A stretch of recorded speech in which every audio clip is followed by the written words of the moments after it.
Hey there guys, in today's video I want to show you a little bit of a project that I've been working on. Over the past couple of weeks I've been gathering some materials and gear to put into a survival pack that I could take camping or hiking or even in a theoretical natural disaster scenario. During the video I'd just like to show you guys what's in the pack, how it's all organized, and then how it fits on me while I'm wearing it. To start the video off, I'll briefly talk about the pack itself. It's the Outlaw Gear Slinger pack made by 3V Gear, and it utilizes the MOLLE attachment system. Turning the pack around, we see that it's a single strap design, but it also utilizes this load-bearing strap to help redistribute some of the weight. During this part of the video, I'm going to be splitting the contents of the pack into 3 different parts. One will be for tools, one will be for food and water, and the last one will be for shelter. So the first set of tools I'm going to be showing you are going to be used for general maintenance. To help with setting up the shelter, I've got 100 feet of 850 paracord. This could also be used for just general maintenance of my pack.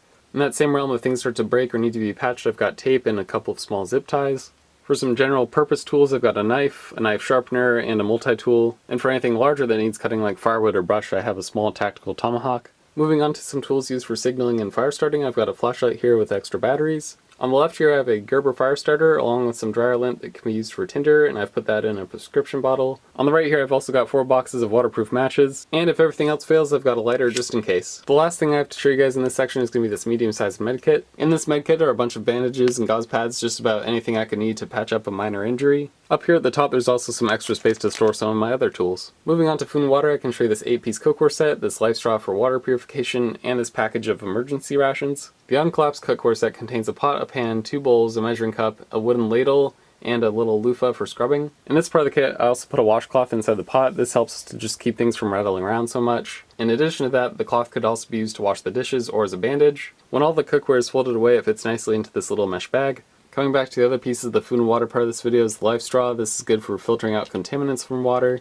The package of emergency rations that I mentioned earlier contains about 3 days worth of rations. Now ideally I'd like to take a water bottle with me in this pack, but the one I have right now is a 48-ounce Nalgene, and that's a little bit too big to fit in the pouch of the pack that I have. So eventually I'm going to invest in a water bottle that will actually fit in the pack. Moving on to the shelter part of my pack, I've got a hammock here for hanging between 2 trees, as well as the tarp to protect it from the weather. In the packaging for this tarp there's also some stakes and some guy lines to help secure it in place. Also on the left here I've got an emergency sleeping bag and some mylar blankets. For setting up the hammock I also have these 2 tie downs. They can be used to attach the hammock between 2 trees or any other support structures. And to wrap up the shelter portion of the contents of this video, I've got 3 pairs of socks, 3 pairs of underwear, and a pair of gloves just so my hands don't get nicked up while climbing or anything. Just to give you guys some context as to how I've organized the pack, I put stuff that needs to be easily accessed in these outer pockets. In the top pocket here I've got stuff like my flashlight, fire starters, and a multi-tool. Here in this larger pocket I've put the medium med kit. Turning the pack to its side I've got the half-finger gloves attached here by an S-clip. Also on this side I have the tomahawk tucked into the MOLLE webbing. Coming back to the front of the pack, I have my knife attached here to the strap just so I can easily detach it.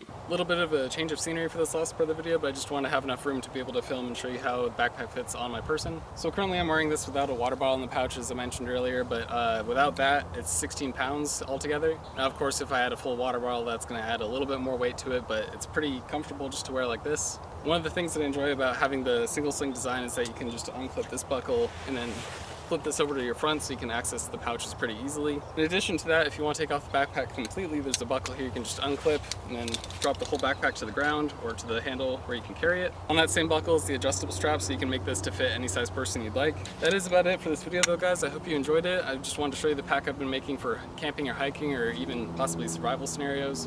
For the amount of stuff I was able to put into this pack, I think it's pretty lightweight and small. It's something I can just shove into the trunk of my car. I think that is going to mark the end of today's video though. I'll have links in the description to all the gear that you've seen in this video so far. If you have questions about any of the stuff you've seen in this video, or if you want to see individual reviews done for some of the gear I've shown, feel free to post that in the comments as well. If you're looking for more to watch, I'll have videos annotated on the right here as well as links to them in the description below. Other than that, I'll have a video up next Friday, and as always, thank you for watching. I will see you in the next one.